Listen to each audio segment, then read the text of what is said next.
Assalamu alaikum wa rahmatullahi wa barakatuhu. Welcome back to Understanding Culture, Society, and Politics. In this lesson, we will be talking about social class and social stratification. If you found this video informative, please click the subscribe button, like, comment and share to your friends. Thank you. The main objective in this lesson is for the learner to examine stratification from the functionalist and conflict perspective as well as identify characteristics of the systems of stratification. The categorization or classification of different groups within a society comes from differentiation. Differentiation is the method of relating people in terms of certain social characteristics and then classifying them into social categories based on their characteristics. It does not involve ranking. For example, we tend to differentiate people according to their gender, occupation, education, age, race, and others. This has led to the rise of social stratification. Social stratification is a society's division or categorization of people into socio-economic strata or layer, based on their occupation and income, wealth and social status, or derived power, be it socially or politically. Social stratification in turn, led to inequality due to differences in social standing. Social class. Social class, sometimes referred to as just class, is a group of people within a society who possess the same socio-economic status. Social classes are central to social theory since they affect the formation of states, politics and changes the structure of society in general. Social class subdivides people into different groups. These are the upper, middle and lower class. The upper class consists of the elite or wealthy families who are the most prolific or productive in their respective areas. They value heritage and reputation most over wealth. They are usually born into wealthy families and of high status and prestige. Some examples of the upper class are royal families or old families who owned corporations, rich heritage or held great political influence and power. Middle class. The middle class is mostly composed of the professional people such as lawyers, doctors, managers, owners of small businesses, executives, and many others. They take pride over the fact that they have attained and earned higher education, thus, they value education the most. Lower class. Lower class are those who depend solely on their paycheck or subsidy from government agencies or non-government organizations in order to live. Common examples are office and clerical workers, skilled and unskilled craftsmen, farm employees, underemployed, indigent families, and others. Lower class is not exactly poor, however, they do lack the power to attain financial freedom instead of depending only on their salaries. Status. Status is an individual's position in the social structure or hierarchy. It is an individual's standing in relation to other people's standing within a society. There are two types of status. First, ascribed status. It is a status that is assigned or given by the society or group on the basis of some fixed category. For example, if you are born with a female reproductive organ, then you are designated as a daughter. And, if your sibling gets married and bears child, you are considered an aunt. You did not choose this status, but it is given unto you. Achieved status on the other hand, is something that you earn and strive for. You choose and work hard for this status. For example, being a world-class athlete, or a medical doctor, or a college professor, or a renowned violinist, and many others.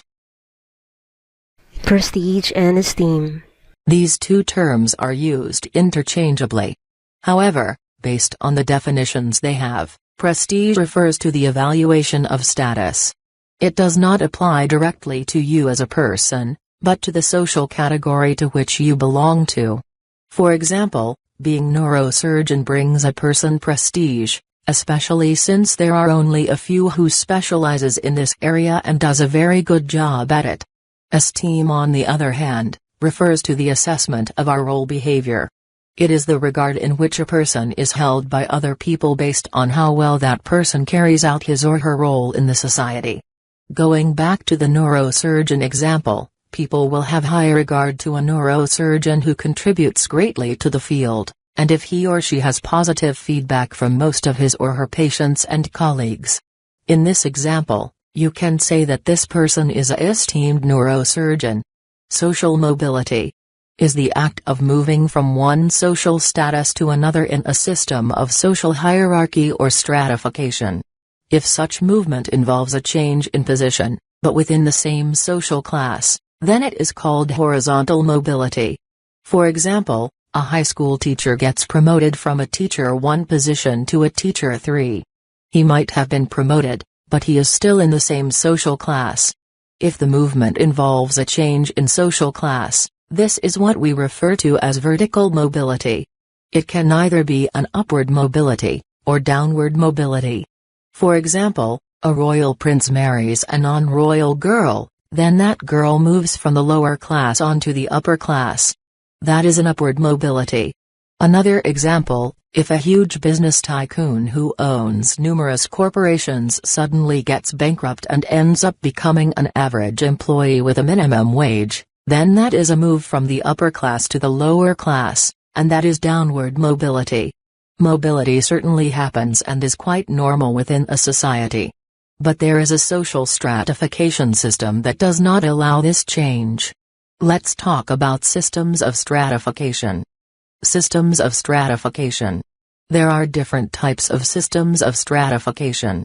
In a closed system, people are born into their social standing and remain in it. A child cannot be other than what his or her parents are.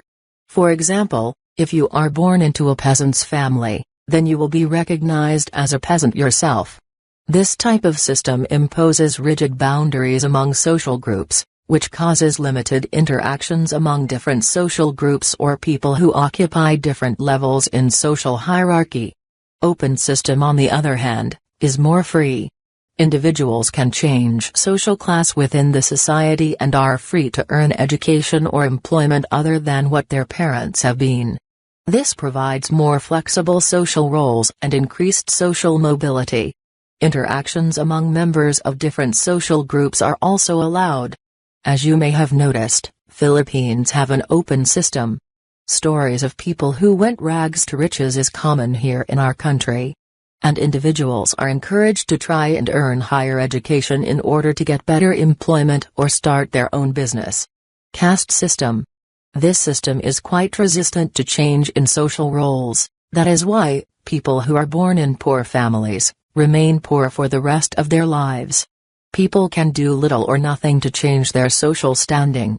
People are assigned occupations or roles regardless of their talents, interests, or potentials. You can say that it is somewhat unfair, but this is still existing in our world as of today. The most common example would be India caste system. The Jati system used by the Hindi have existed even 2000 years ago. It consists of the Brahmins, which are usually the priests and scholars. Then Kshatriyas, which consists of the noblemen and warriors. The Vaishyas, or the business owners. And the Shudras, or the laborers and servants. Then there is a 5th group which is completely ostracized from the traditional Indian society, the untouchables or Dalits. The Dalits are considered impure and are constantly segregated in the society.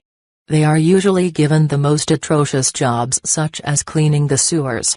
Fortunately, in 1955, discrimination against this caste system was outlawed. Now, Dalits are integrated in the modern society. The class system. Unlike caste system, the class system allows individuals to change social classes within the society. There are flexible social roles and social mobility, whether vertical or horizontal, are common.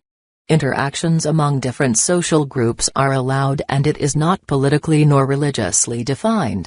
There can be many factors in the classification under the class system aside from economic standing, political power or family heritage. In the Philippines, one way of classifying people into class is by income. Here, you can see that only 21.7 thousand families, or 0.1% of the entire population is on the upper class, with more than 700,000 pesos per capita. The middle class is 21%, and these are the business owners and other wealthy families that have more than 57,000 pesos per capita. The lower class on other hand comprised the largest percentage of the population, usually have at least 16,000 pesos per capita, while the income poor only families have at least 11,000 pesos per capita. The food poor at the lowest part of the hierarchy comprises 7% of the population and have not enough data to calculate their annual worth per capita. Theoretical perspectives on social stratification. The functionalist theory states that stratification is based on intrinsic value of social activities or roles. This theory studies the different aspects of society and how they contribute to its stability and continued function. It believes that the higher the function or social role is, the better compensation it should get, since it is necessary for the continued existence of the society. As stated in the Davis-Moore thesis, functionalist theory has basis on functional necessity. Social roles or jobs that have greater functional purpose should have greater reward in order to motivate individuals to do them. Conflict theory, on the other hand, states that stratification benefits only some people, and not the entire society. Due to this small fraction enjoying the perks of having hierarchy and social rules because of the hierarchy, stratification is deemed to have caused inequality. Commonly drawn from the ideas of Karl Marx, Marx believed that social stratification came from people's relationship with production. That is, either an individual is an owner of a factory or they are working for a factory. According to the conflict theory, there are two classes: the bourgeois or the upper class. They are considered capitalistic, business owners or factories and lands. The proletariats or the lower class, on the other hand, are the manual laborers who work in order to produce goods. Symbolic interactionism. This theory goes on to the micro-level perspective of stratification. It tries to explain how people's standing in society affects their day-to-day interactions. We tend to socialize with people of the same group, class or background. In this case, stratification becomes a system that groups people naturally. The theory of conspicuous consumption emphasizes the tendency of customers or consumers in using or buying items of high quality or greater quantity which is not necessary or urgently needed in their lives. They only do this to make a social statement or to show off so that other people in different classes may take notice of them. Ideology and stratification. Although there are different theories on social stratification, we cannot deny the fact that it is natural within any society. Conflict theory emphasizes that these ideologies are created by the upper class in order to create ideas that may justify the status quo that a society is following. According to Marx, the ruling class shapes and controls the ideas in a society to avoid class consciousness. False consciousness is when the lower class simply accepts their fate without recognizing that they can change it and increase opportunities for their social group. In the context of the Philippines, we can say that the greater percentage of people have been brainwashed by politicians and huge business capitalists in thinking that we are poor when in reality, Philippines is actually rich. You can see and feel that a lot of us were woken when President Duterte got into office and revealed a lot of corruption and monkey business within the Philippine government. Ideological beliefs reinforce system of stratifications and domination which makes the lower class feel like what's happening is not the doing of the ruling class but is a natural phenomena that no one could have predicted or manipulated. Marx and Engels proposed the concept of class consciousness. This is the awareness of the lower class on how they are used and oppressed by the upper class, and the true reason for status quo and other ideas fed onto the society is to keep them in line and to not wake them but the cruel truth. For example, the slaves in the United States. Before, the Afro-American were enslaved in the United States and they have somehow believed that it is their purpose to serve the white race. However, when a few notable Afro-American leaders stood up and gave moving speeches about their rights as human beings, they were woke to a whole new different array of possibilities. The same way with how Hitler claimed that the Aryan race is the supreme race in the world and exterminated Jews. However, this is not the case. They just used this ideology to justify their killings.